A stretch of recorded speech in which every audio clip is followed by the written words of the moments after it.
Welcome back to the 7th grade Mustache. On today's episode, we'll be speaking about the fake cry. Children want to get their way, but they've learned over time and through typical behaviors such as emotional blackmail, lying, tantrums, shutting down, negotiating relentlessly, or playing the victim that they can't get what they want. And it works. Wow.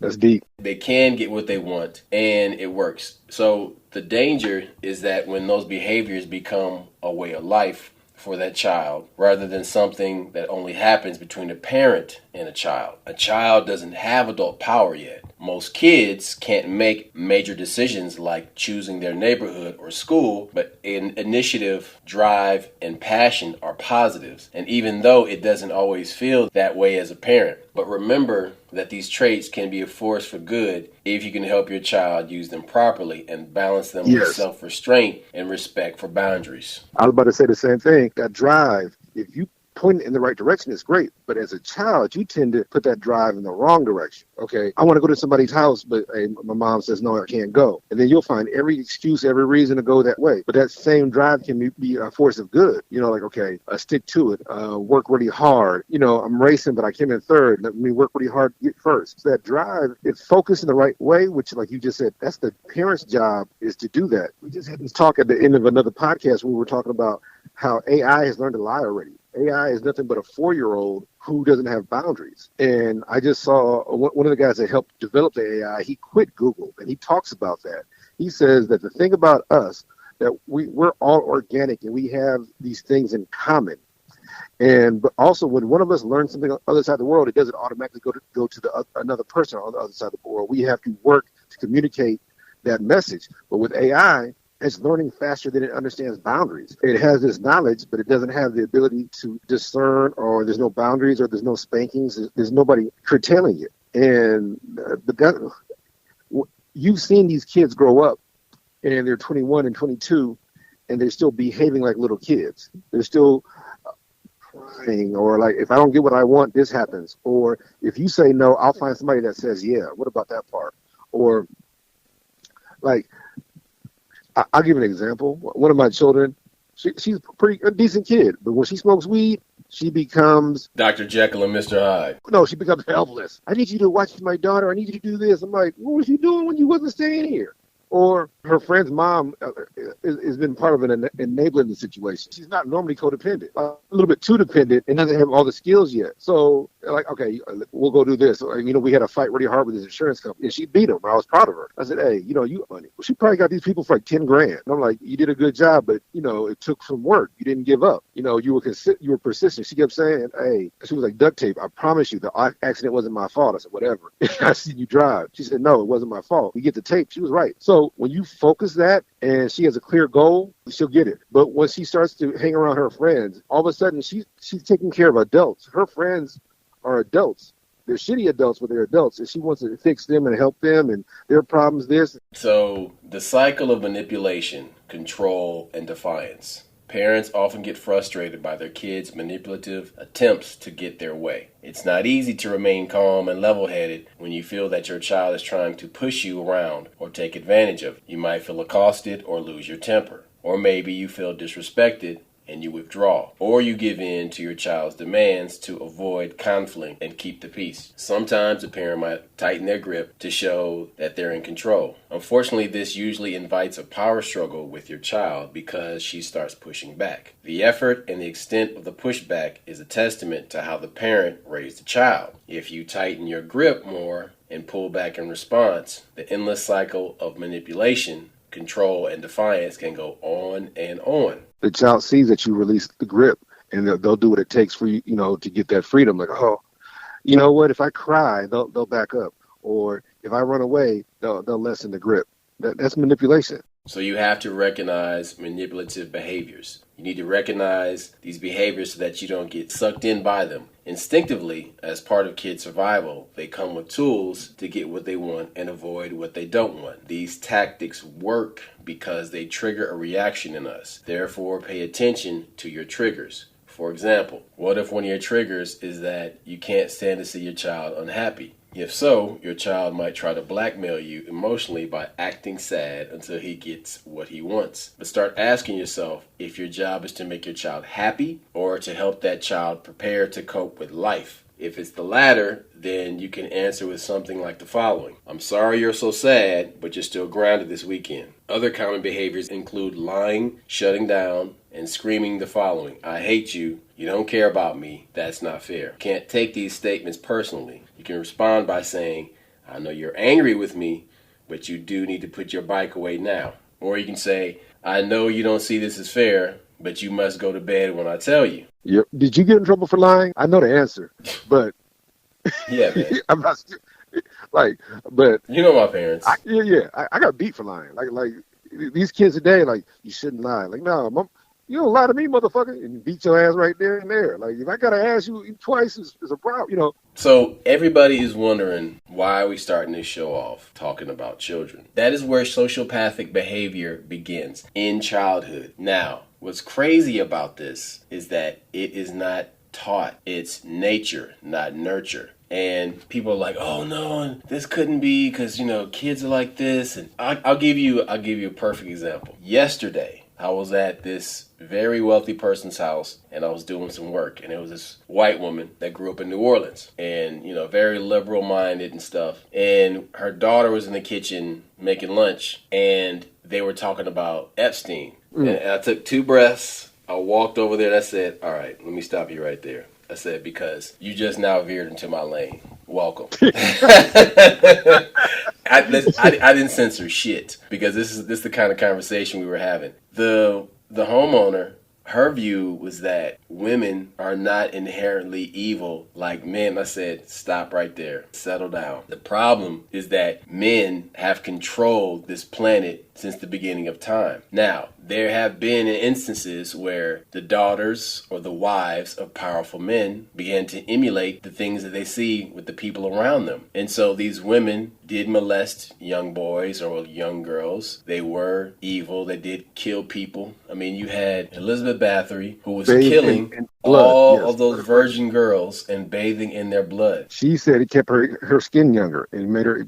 Yes. Basically, she was like, it was wrinkle cream. Listen, but this woman wanted to die on this hill. She, no matter what historical evidence I presented, she just did not, she was digging her heels in and she did not want to give up the ghost and agree that, yeah, women can be evil too.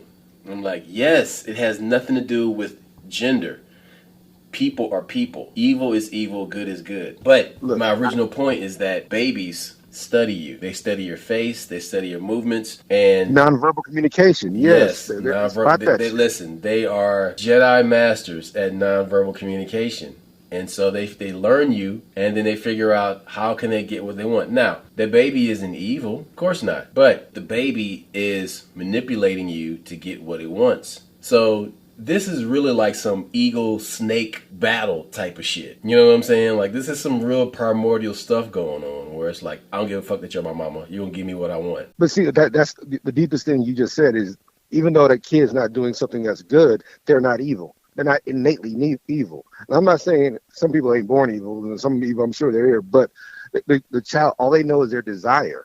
And we kind of started having this conversation at the end of one of our podcasts where I was telling, like, look, I remember when my cousin first had her baby, because years ago, and my aunt and my mom, like, don't pick that baby up. The baby's crying, but the baby's not wet. The babies learn, they learn right away that if I cry, they'll pick me up. I'll cry, I get what I want. And they're like, look, if the baby's, you check her, excuse me. If she ain't wet, you just let her cry. And it was hard for, you just had this baby. My cousin was hard. She's like, no, if you spoil that baby, you'll never get rest. It's just that simple. Now, as a man, I'm observing that because I'm a kid. But now I know this. I've raised dogs, and I've started with my dogs. Like, she'll nurse them, then she'll leave. They'll start whining. She don't come back until they stop whining. She does just the opposite, because then that means that if we're at peace, then you'll come back around us. But if we're making noise too much, you go away, because we're conditioned to think, okay, the baby cries, you go pick it up. But no. Like, you got to check the baby, see if he's healthy, see if she's wet. If she's not, then you let him cry, let it get it out of the system. They'll fall asleep. Like I said, that goes against your emotion. That goes what you just said, against your triggers.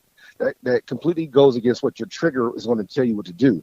But the problem with that is that too many people are raising kids that weren't raised themselves. You dig what I'm saying? Like literally, if you passed on the knowledge that was given to you to your kid and passed it on again, stuff works out. But so too many times nowadays we leave home early, we got kids early, whatever the situation, and then we're figuring stuff out instead of using history. Like you said, those who don't know history or don't repeat it. This is a prime example that you got to relearn everything and then become a mother or a father. So these sociopathic behaviors begin very early if they aren't curtailed or checked by the parent. So then you wonder, what is a sociopath? People often confuse the terms sociopath and psychopath and use them interchangeably. They aren't different in the clinical sense. They are not different in the clinical sense. Both terms refer to people who use antisocial personality disorder. Those with ASPD, which is the antisocial personality disorder, have no regard for others' rights or feelings. They lack empathy and remorse for wrongdoings and have the need to exploit and manipulate others for personal gain. Nature and nurture play a role in ASPD. The reasons being the disorder are not fully understood. The current belief is that psychopathy generally comes from genetic factors such as parts of the brain not developing fully, while sociopathy results from an interruption in personality development by abuse or trauma in childhood. That's deep. So what you're saying is that they learn a behavior so early on, and they were never able to unlearn it or mature past. Look, from 0 to 7, children are operating at a genius level. So you got somebody who is probably paying attention to cues and not realizing. Check this out, though. So if you understand this, and you want to make soldiers, or you want to make assassins, or you want to make sex pots that can be manipulated or used to manipulate other people, let's go back to this definition and what it says. It says sociopathy results from an interruption in personal development by an abuse or trauma in childhood. So then if you abuse a child when they're small, abusing a small child, you can mold a personality. You can create something that you can manipulate later. Narcissistic parents. When you see somebody who has a narcissistic mom or dad, usually mom, their development is stagnant. It's messed up, and they become very selfish, and they tend to don't realize that they're being a narcissist but they learn that behavior, and they don't understand that you can have love without manipulation. They can't do it. They're used to manipulating to get love or to curtail your behavior, and so they'll try to do the same thing even though they were damaged by that person. So a lot of that shit is intentional. You think it's not, but it's intentional because I want to be able to control my child into their 50s, and then you try to get married and have a normal relationship. You can't do it because, like you said, your development was curtailed on purpose. I don't teach you how to do anything. I don't show you how to do stuff. People often think that those with antisocial personality disorders are always criminals and are easy to spot. No. But many are unaware of the disorder and may never be diagnosed. Sociopaths have less consistent behavior than psychopaths. Psychopaths are more controlled and charming. Their manipulation is more detached and they plan ahead. Sociopaths experience anxiety and find rage far harder to control. They may act without thought, and as a result, they may have a harder time blending in. Inconsistencies between their words and their lives may be easier to see. Now, these signs, you can spot them if you know what to look for. It's important to realize that people have many personality It's important to realize that people have many personality traits. Someone may exhibit selfishness or act aggressively, but it doesn't mean they're a sociopath. Since many people have ASPD, don't recognize these traits as a problem, and watching for consistent behavior patterns might be necessary. If a teenager exhibits uncontrolled symptoms such as stealing, harming animals, constantly lying, destroying property for no reason, and breaking rules without thinking of consequences, they may be diagnosable. People who have a family history of personality disorders or those who have experienced abuse or neglect as children are more likely to develop sociopathy. Men are more likely than women to have sociopathy. Sociopaths are more likely to abuse their partners, spouses, and children.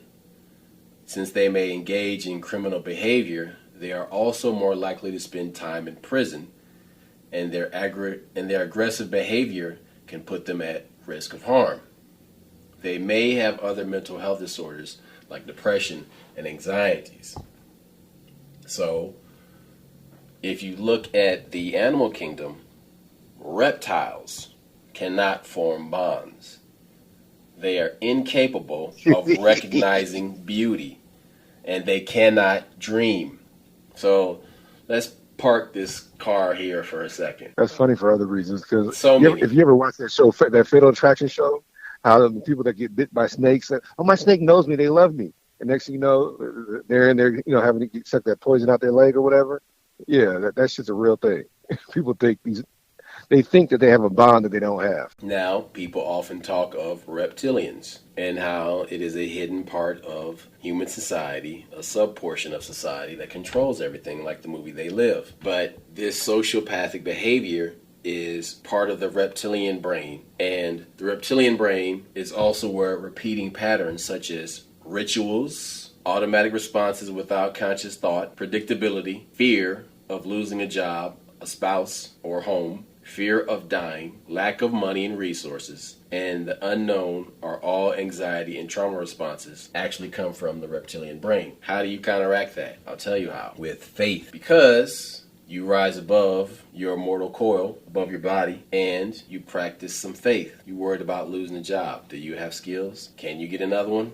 Yes, of course. Your spouse, was that person going to leave you? Well, I mean, they love you and everything is cool unless you're being a complete shithead. Work it out. Your home. Yeah, you'll probably keep your home, so don't worry about it too much. Fear of dying. Live in the moment. Don't worry about dying. Tomorrow isn't here yet. Lack of money and resources. You attract what you think and what you resonate. If you resonate poverty, that's all you attract to you. If you resonate abundance, then the funds will come rolling in. So, understanding that we're a trifold being, mind, body, and spirit, that we exist on multiple planes at the same time. And at any time, we can lean to one side or the other, or rise or descend to each of those levels. I think it's hard for people to understand that, because I remember one of the things that the Muslim brothers used to say to you in high school was like, how can one be three and three be one? What they were referring to as the Holy Trinity. And I'm like, that's easy.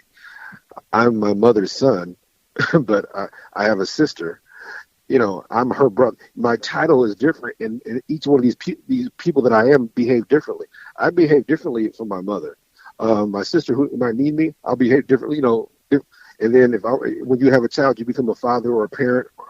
So you can be 3 or 4 different things. Right, but the problem is that people get stuck at the question, and of the name. They don't take the mental leap to use discernment, and then they just repeat it. They parrot that. That tells me, oh, okay, so you're not a deep thinker. You're just a sentinel. You watch the door. Yeah. You don't go inside for the meeting. You just sit outside with the knife, and you're the piper at the Masonic Lodge. Yeah, you recite shit. You don't even. And that's another thing that I've noticed about people nowadays. Denzel said some deep shit, about the media, about you guys want to be first. You don't even want to be accurate anymore. Well, I noticed people gather this information, but they can't even do shit with it. They're quick to say, wait, I spoke to this. I got the scoop. I know this before you. I got work. Hey, they're going to move your department. Like, okay, cool. Don't you want to know why? Or don't you want to know? Like, no, I don't want to know where you got it from. I'm not even worried about it. That's not something I can control. But like I said, you want information for the sake of dissemination, not for the sake of using it to better the situation or to advance the situation or even advance your own career or somebody else's. No, you just want to be able to say that you know something so people look up to you. That's somebody looking for friendship. That's somebody desperate for acceptance. That's not a full-fledged adult. But this goes back to what you said about the traumas and what kind of personalities develop from those different traumas. That's very deep. Like I, you know this. I've talked about it in the past podcast. My kids were in foster care, and one of the things that drive you crazy is that the manipulation part. So one of my daughters was placed a bunch of times, and she learned how to play the system. She knew that, okay, if I don't like it here, all I got to do is attack somebody. So she would attack somebody, they would place her someplace else. Then she'd be fine for a while, then she would attack somebody. And so what it was that once she realized that people learned her patterns of behavior, like, okay, she's out drinking, she snuck out, we thought she was here. Once they started calling her on her bullshit, she would talk with. She learned how to manipulate him. She's like, okay, I'll talk bad about my mother. Hey, I was in Katrina and we don't have anything. And they go, oh my God, we feel bad for you. Oh, change. We'll take it easy on you because you've been through some stuff. No, that's bullshit. Or she would talk bad about her mom. Like, my mom, she's real strict and mean and da da da da. Oh, we shouldn't, damn hippies. We shouldn't be like that. And so, but then when they realize, oh, she's full of shit, she's not being responsible, and they try to hold her accountable.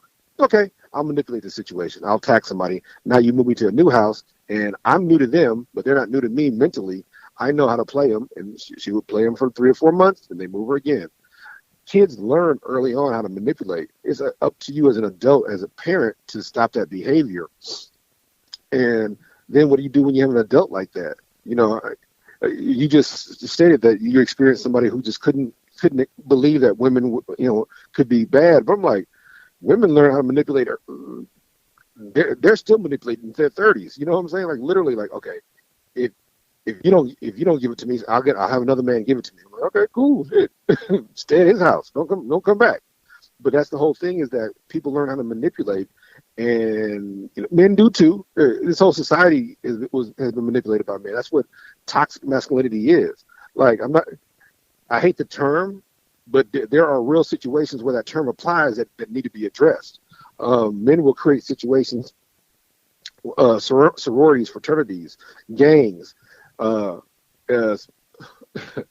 secret societies. You create these situations where you manipulate people, you give them a little bit of information, you mistreat the women. The women are property in these different situations. They're not even whole people. That kind of shit. So yeah, manipulation is a big problem. But the false cry is when we're really talking about nowadays what kids do. When I was a kid, I used to watch Leave It to Beaver. Remember, if his mom or dad did something, he would, if you don't, I'll run away. Shit, Dad, like, go ahead and run away. But nowadays, it's the suicide thing. It's like, if you leave me, I'll commit suicide. I had a girlfriend do that shit to me in college. Like, if you leave me, I'll commit suicide. I'm like, man, please don't. But I can't stop you. So that's the manipulation. Like, if I don't hear the right answer, I'll just change the story. Check it out. So once people fear not surviving, the brain's fear center takes over, and we are at the mercy of its reactions to perceived threats. The news media targets this part of the brain by telling us the latest tragedy or economic woes. Many institutions are designed and set up by the reptilian brain. 3 primary brain structures develop sequentially from oldest to newest, and they are: number 1, the basal ganglia, which are found at the center of the human brain, also known as the reptilian brain. Number 2 is the limbic system, which consists of various component brain structures such as the amygdala and the hippocampus. The neocortex, which is implicated in conscious thought, language, and reasoning. So what it's saying here is that the basal ganglia, the reptilian brain, is base thinking, and once you move beyond that into the limbic system or the neocortex, you move away from base thinking into more evolved thinking. So that when you're experiencing all these fears and practicing these rituals and things like that, that is the reptilian brain. And so I talk about how it's important to shift between these two, because sometimes this type of thinking is necessary, Yes. It's good, but then you can't dwell there. You got to use it like a tool, because you can't use a hammer for everything. So, yeah. So the whole concept of fake crying is about manipulation. And when you see these entire structures of communication that are built on the reptilian brain, these are all purely manipulation. Now, Look, the false flag is used by our government all the time. but when you add financial gain to that, it becomes sinister.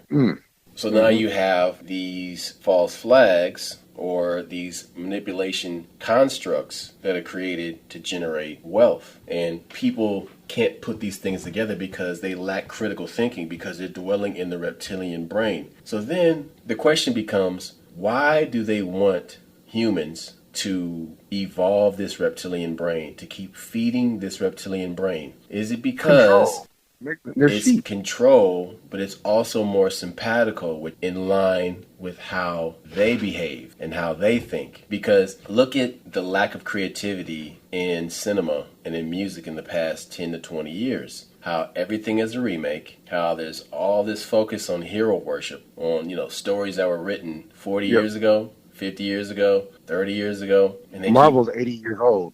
These are old stories. And they keep rehashing these stories over and over and over. And I'm like, dude, there's more stories to tell. I mean, even if you look at the whole Marvel storyline right now, these are all like second-rate, third-rate characters. Like the Guardians of the Galaxy are like throwaway fucking characters, man. Hold it. That was the worst comic ever. Yeah. But I explained this to my daughter one time. I said, hey, the movie's pretty good. I'm not going to diss the movie. But if you read the comic, it'll hurt your head. It's garbage. I don't know why it lasted as long as it did. Right. It's a terrible comic. Right. Seriously. And then, like, Ant-Man, like, really? Like, Ant-Man, I hope, like, 3 movies dedicated to Ant-Man? Are you serious? Okay, it's a cool idea, but, like, you're throwing probably $1 billion at this thing now. These aren't even, like, the great characters. Look, I liked him as a character. I didn't want to see him in the movie. No disrespect to Ant-Man. Look, I'm racist. I couldn't wait to see Black Panther. I couldn't wait to see Luke Cage on Netflix. There's certain characters you wait for, but there's certain characters also that, like I said, we're telling you that they're appealing to this reptilian portion of your brain on purpose. And some of that shit is the fear of, shrinking, not being seen. They play on your fears. Like you said, these stories are old stories. They're not even being... How about this? How many times did they had to reboot Spider-Man? I'm glad they tied them all together. You know what I'm saying? And with No Way Home, whatever. But the fact of the matter was like, they always have him as a damn teenager. Dude, Spider-Man is a grown-ass man in the comic book. Y'all keep doing this because you're taking this story that is a cool concept, but you're putting it into the Hollywood business model, which is to gear movies toward people that are 17 to 26 years old. Oh, okay, that's why the Transformers movies in general suck, because they're written by somebody who wants to make teenagers laugh. And then they're directed by a guy who has no respect or had no interest in the original storylines. The source material. Just makes up the most stupidest fucking Optimus Prime with a fucking sword riding a fucking dinosaur. I'm like, what the fuck is this stupid shit, man? Like, this has no relation to the fucking original material. And it's the most ridiculous shit. As a fan of comics, as a fan of cartoons, that's why when The Mandalorian came out, everybody was so happy, because Jon Favreau gets it. He's a fan of the shit, and he's like, I'm gonna make some cool shit with these characters.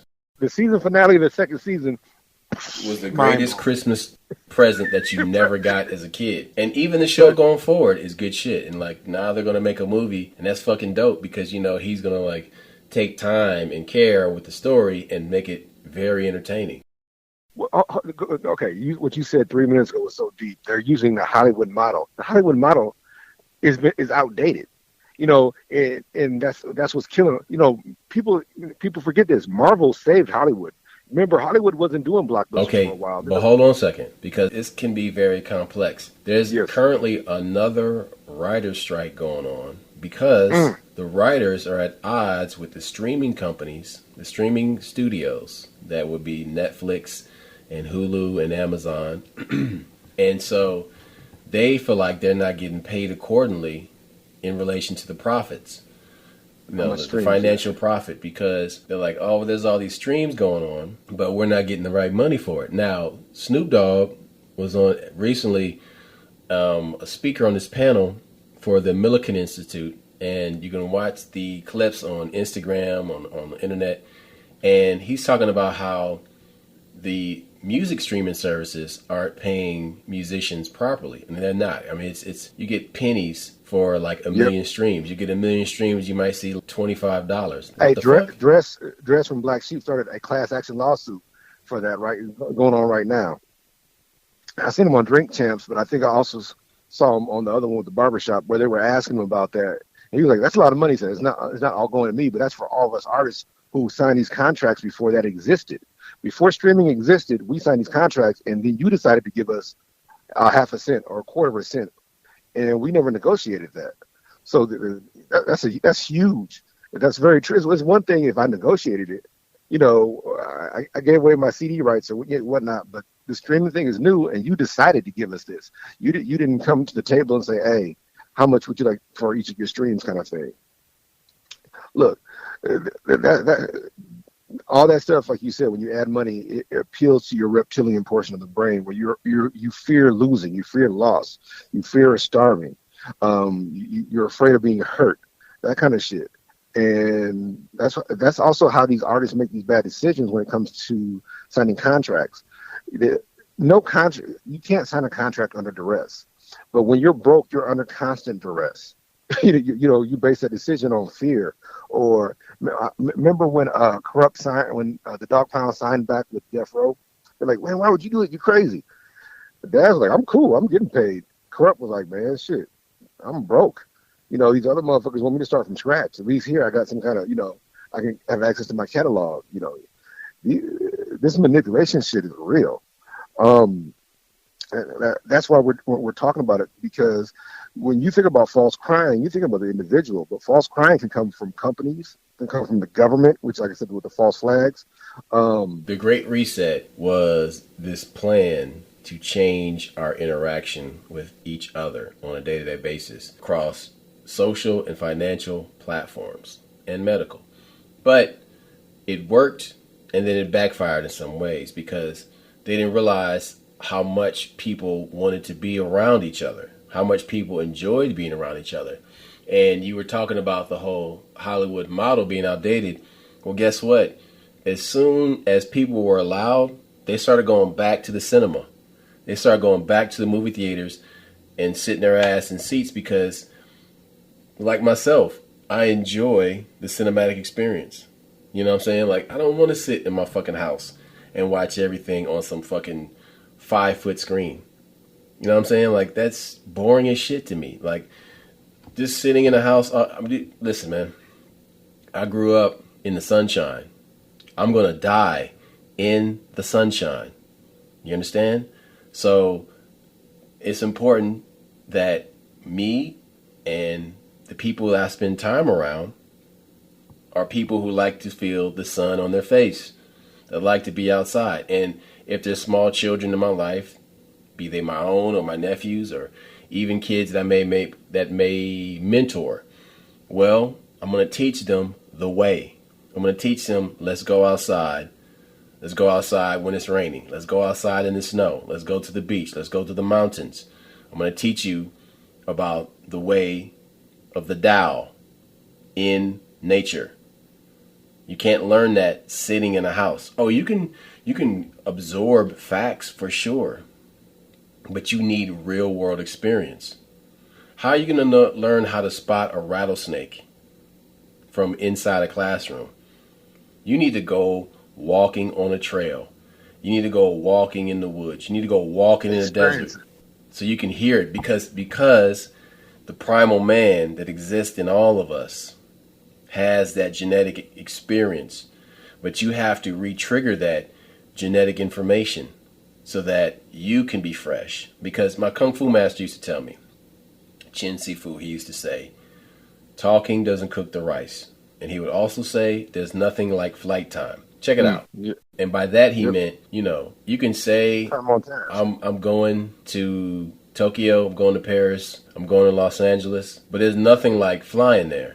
Because once you're up in the air and you're looking at all like the states underneath you and you're seeing like rivers and ponds and farmland and cities at night or in daytime, there's nothing like that. You can't beat it. You can't replicate that. You can't put that in Web3. Like, you have to, your body, it's psychosomatic. Your body has to be seeing it in that environment and experiencing it. Yeah, hold it. Don't forget flight time either. As a pilot, you got a flight simulator, but a flight simulator ain't the same as flying.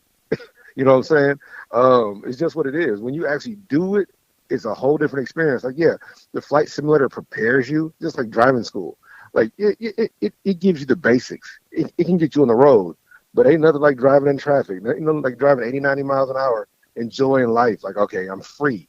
Um, there are emotions that are attached to these different experiences, and so that's why it's so important. Also, we mentioned earlier, figure out what your triggers are. That way, you can't be manipulated as easily.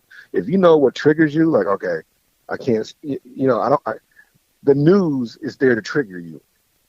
The news is still about ratings, so they show you fucked up shit and all kinds of stuff. And also something else that you mentioned earlier, talking about constructs. So you just had a shooting down there at an outlet mall by a white supremacist that was Mexican in Texas. That's a construct.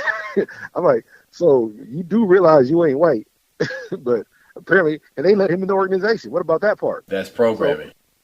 So, like the white guy's like, well, shit, he does work really hard. He's a Mexican, for God's sake. Come on.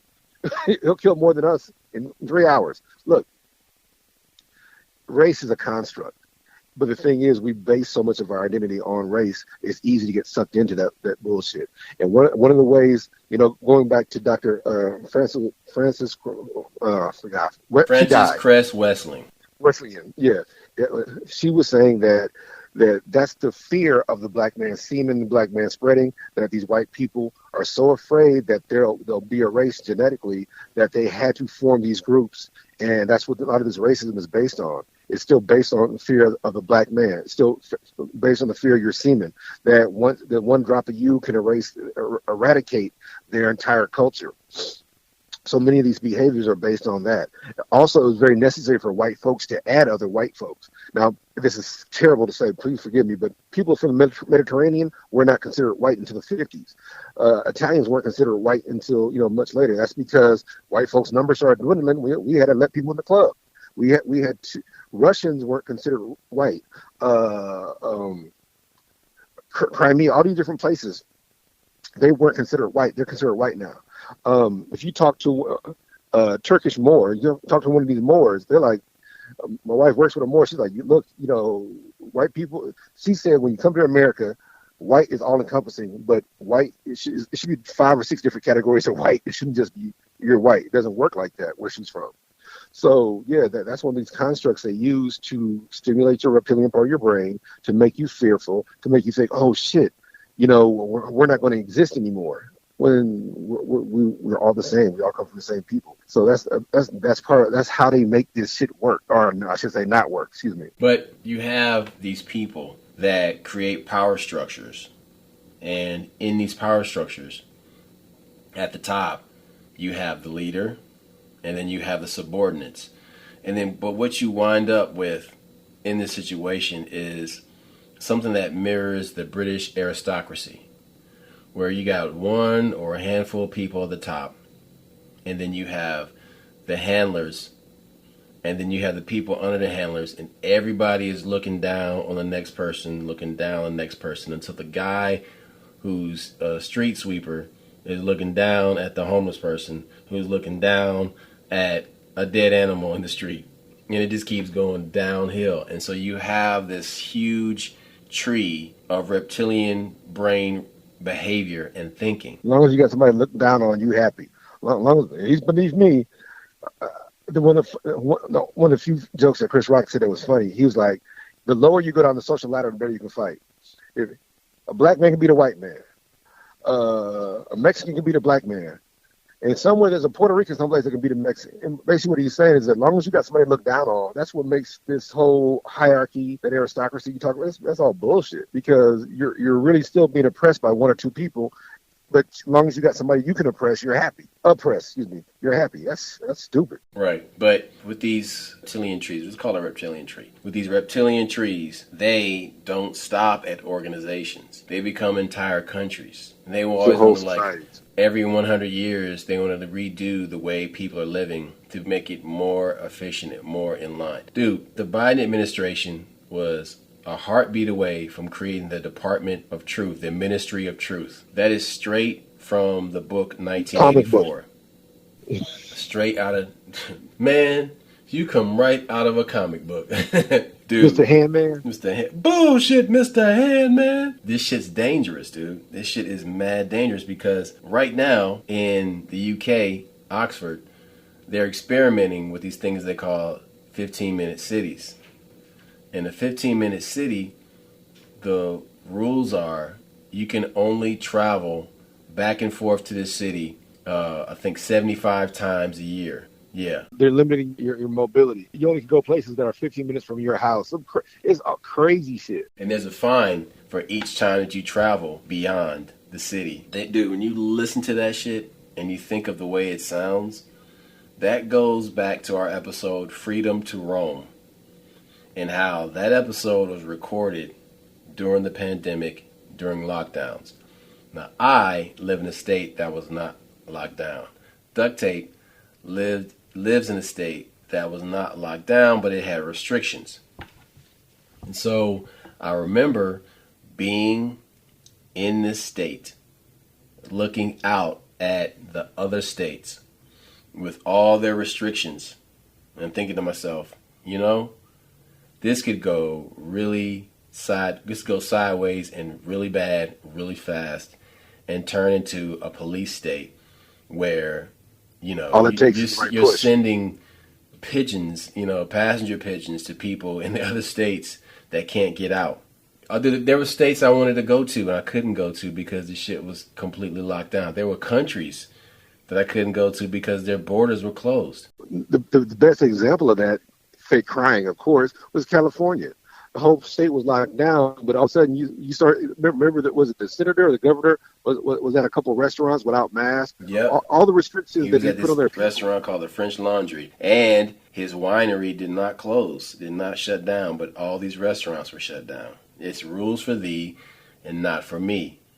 That's the problem. Because, you know, when they have people eating micro livestock, also known as bugs, while they're eating steak and ice cream, and they're flying around in these private jets that pollute the skies, but they're telling you you need to practice a smaller carbon footprint. Yeah, the whole state is supposed to be all electric cars by a certain time, but how do you charge those electric cars with those rolling blackouts? This one chick said, I was brainwashed by the Biden administration, so I bought me a Tesla. But then she found out the cobalt they use slavery to make the cobalt. Dude, for the these are conflict cars, just like you had conflict diamonds back in the early 2000s. Then she said she couldn't find a place to charge her car. She had to go to a gas station that had a diesel generator to charge her car. So it's all about. But that's the thing, though.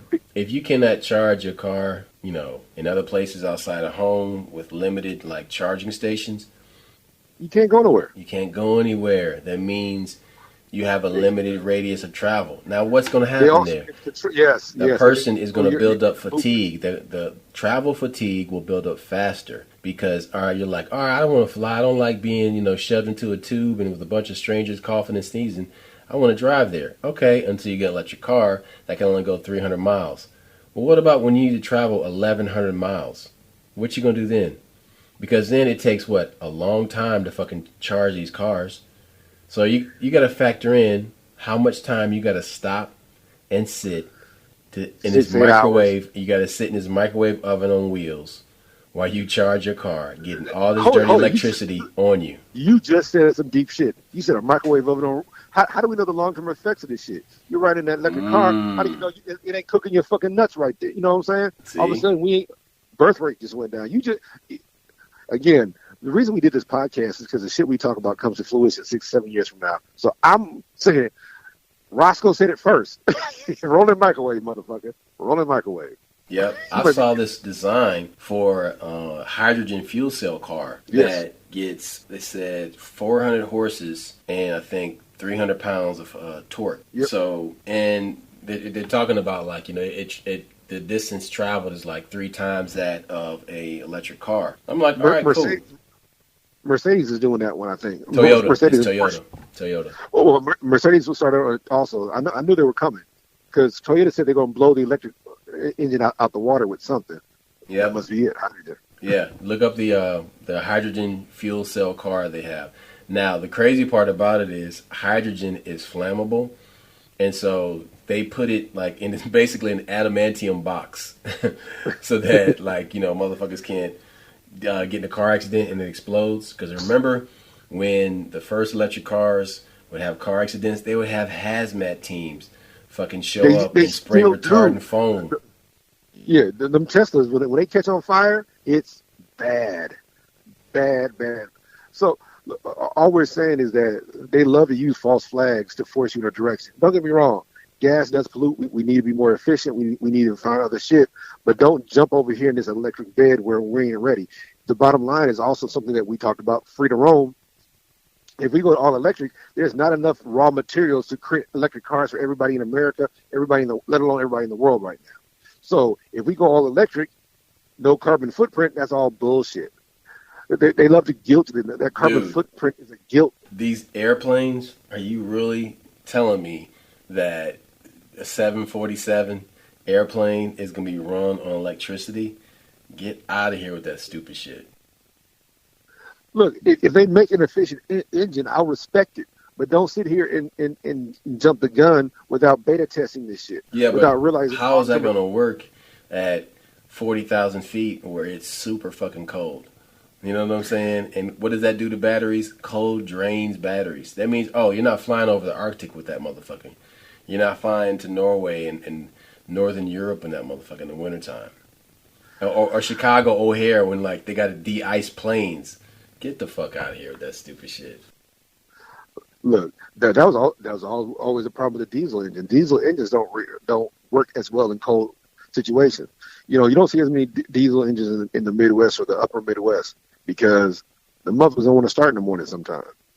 It's just that simple. Yeah. Look, all we're talking about is that manipulation is something that's learned and it has to be put in check. But you got kids manipulating you at 2 and 3 months old. You got whole governments manipulating you. You need to use your discernment and recognize the situation. And you need to get your kids in line because once they learn that behavior, they'll just go someplace else and where there's less opposition to what they want to do. And that's a big problem because you're not able to discipline and teach your kids your values and what you think is important or how things should be. I've seen it twice where kids get into foster care on purpose. You know why? Because some person told them in foster care, when you turn 18, they'll give you money and buy you a car. And these kids will spit on their parents, talk shit to their parents, get into the system on purpose, all so they can have a car when they turn 18 or 19. Look it up. But it's so short-sighted. And because that's a child. That's a child's mindset. You're short-sighted, because you can't see the big picture. And as they say, you don't know what you don't know. And the problem with all this is that these early adopter people, they're willing to give over their rights. They're the same people that are telling you, you can have my access to my entire life because I'm not worried about privacy. I have nothing to hide. That works for you, but that don't work for me. And the problem is that people at the top are on the spectrum. They lack emotion. They lack any warmth. They have reptilian brain thinking.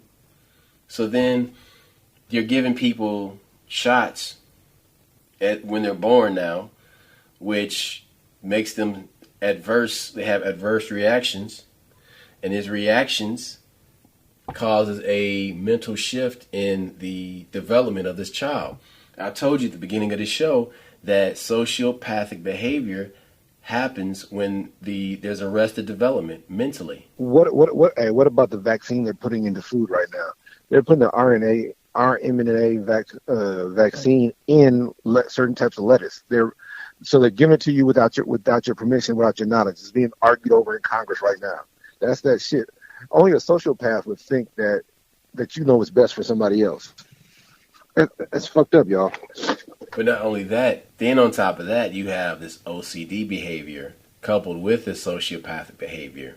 So I want to control you, and I'm not going to care about how you feel based on what I do to you.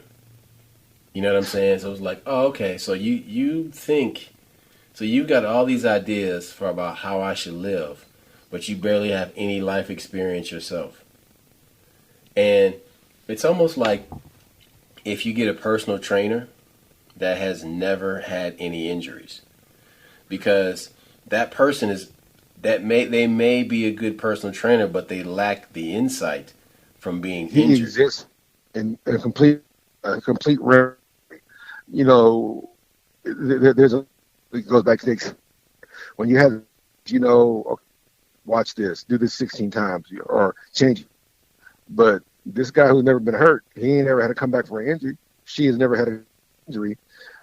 But that advice is scary, not based. Yeah, I mean, but again, like that's an issue. Like you're putting your well-being into the hands of somebody who doesn't really understand your problem intimately, who doesn't really understand, who understands your problem from the outside.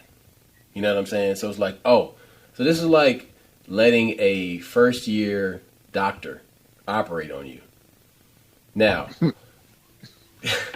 how many times did you get on the airplane and you look into the cockpit and you see some old dude up there and you're like, we're good.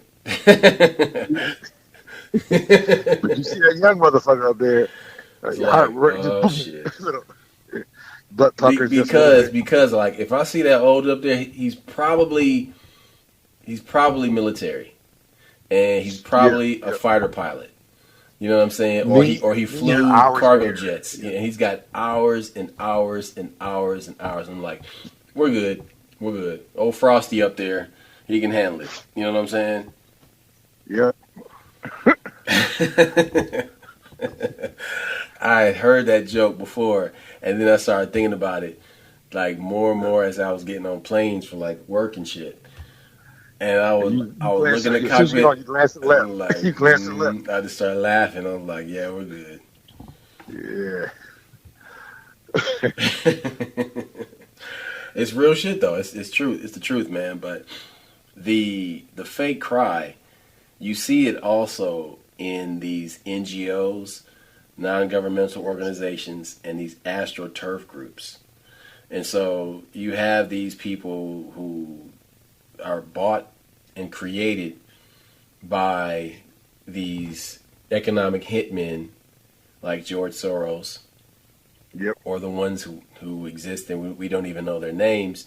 And they create these organizations based on the true need of a race of people or a class of people. And they then make money, they profit. Like I was saying earlier, they profit from a psyop, from the whole George Floyd psyop thing. And they then go and they buy themselves $1 million houses, which are not in black communities. And I'm like, It never wastes a conflict. right. So you all about black people, but you just don't live around us. Uh-huh. You ain't gonna be around us at all. Right. Or you didn't want to do anything to improve the hood. Instead, you took that money and bought yourself a crystal castle on a hill separated from reality, instead of putting that millions of dollars into improving these neighborhoods. You know, white folks do it. They do it on their own dime.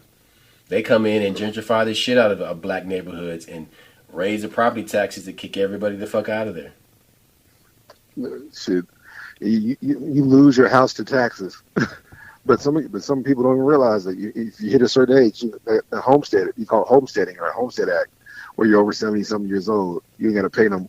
We don't realize that stuff. The next thing you know, we're out of a house that's been in our family for generations, all because we made a few mistakes. Yeah. Yeah, the Homestead Act is a trip because, as you say, like, see, okay, it's important that like people learn about these things, and they learn about how the laws can actually help you. You know what I'm saying? And how, if you understand how it works, you can use it to your advantage. You know what I'm saying?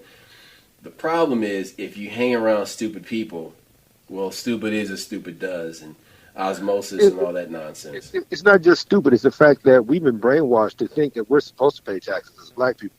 Like, you got to pay the government. You got to pay taxes. I remember one time they interviewed James Brown, and he complained about, I pay all these taxes and I don't have the same rights as the white man. What he's saying is he thought in his head that I'm paying for something. I'm paying for my freedom.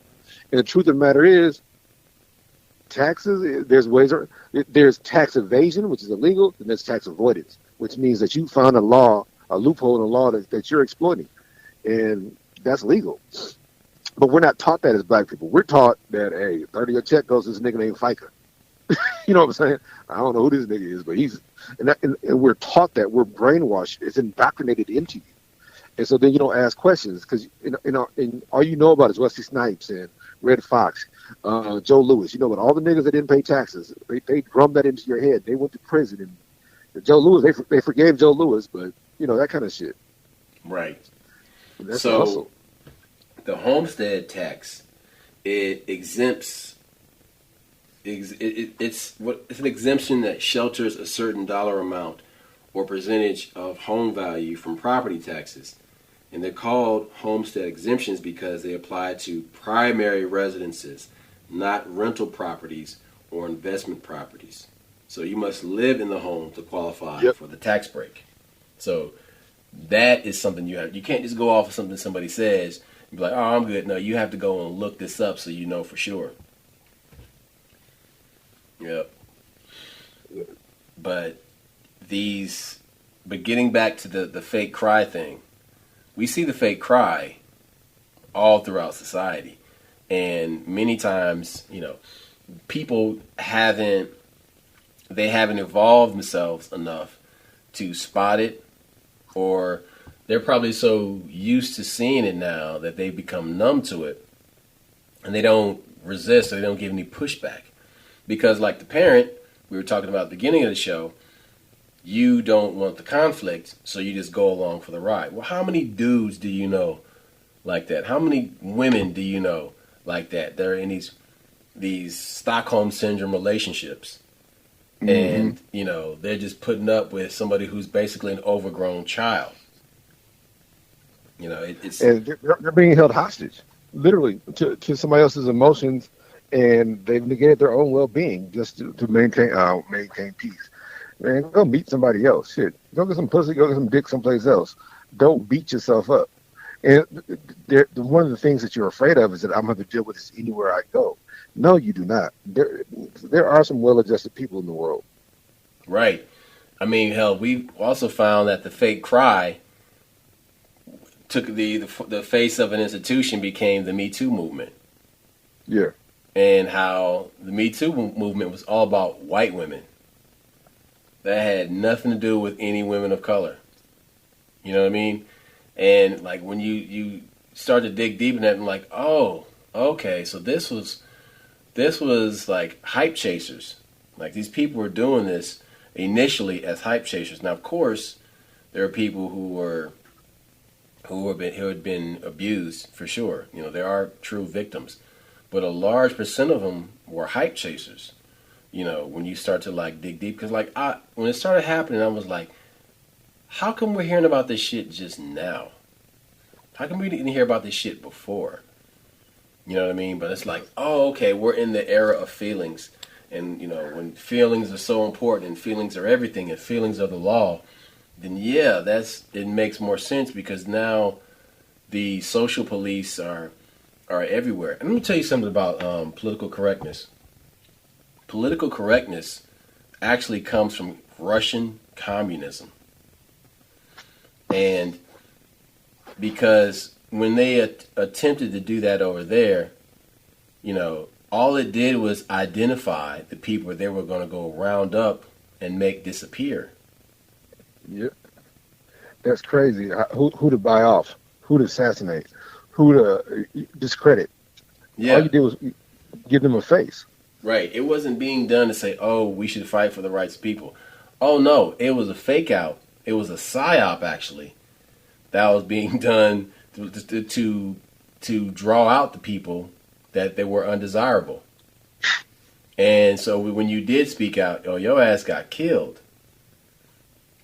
But here and now, it's, the thought police are in control and, you have to do this and this and that and that. And I'm like, well, you know, they're trying to divide people. Like, it's a trip, man. It's a trip. Like they're always changing our names. They're always changing our names to shift us towards what they think we should have. Like, for example, we were Negro, colored, Afro-Americans, African-Americans, black, all these different names, right? And I'm looking at these organizations that come up with these names, and I'm like, wait a minute. These aren't even black people, like real black people that are coming up with these names.